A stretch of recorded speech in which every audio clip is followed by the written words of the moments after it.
आकंठ संकटार्णवी बुडाला, हो का महत् दुःख गर्तेत गढला. जो या मशीद माईची पायरी चढला, सुखा आरूढला तो जाणा.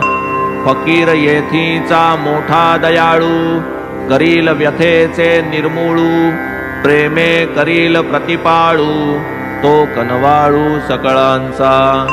या लागी तू स्वस्थ पाही, भीमाबाईच्या सदनी राही. आराम तो एकादो दिसाही, जाकी होईल तुझ प्रती.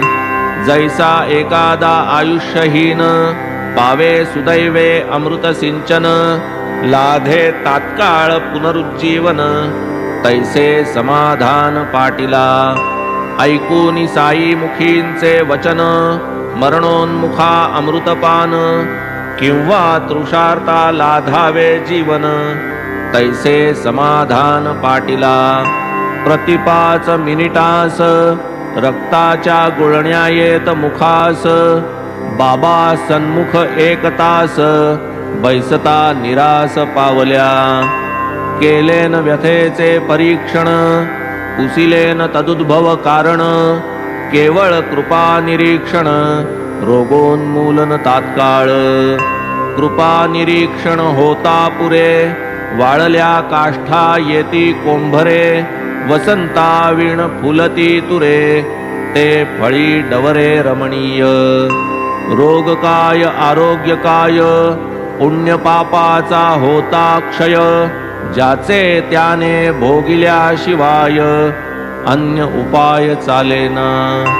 केवळ भोगेच तयासी क्षय, जन्म जन्मांतरी हाची निश्चय. भोगिल्या विण अन्य उपाय, निवृत्तीदायक नाहीच. तथापि भाग्ये संत दर्शन, हे एक व्याधीचे उपशमन. व्याधिग्रस्त मग व्याधीचे सहन, दुःखे विण सहज करी. व्याधी दावी भोग दारुण, संत ठेवी दृष्टी सकरुण. तेणे भोक्तृत्व दुःखावीण, संत निवारण करितात. केवळ बाबांचा शब्द प्रमाण, तेच औषध रामबाण. एकदा कृष्णश्वान भक्षिता दध्योदन, जाहले निवारण हिमज्वराचे. कथेत वाटतील आड कथा, परी या संकलित श्रवण करिता. दिसून येईल समर्पकता, स्मरणदाता ही साईच. माझी कथा मीच करीन, साईच केले आहेत बोलून.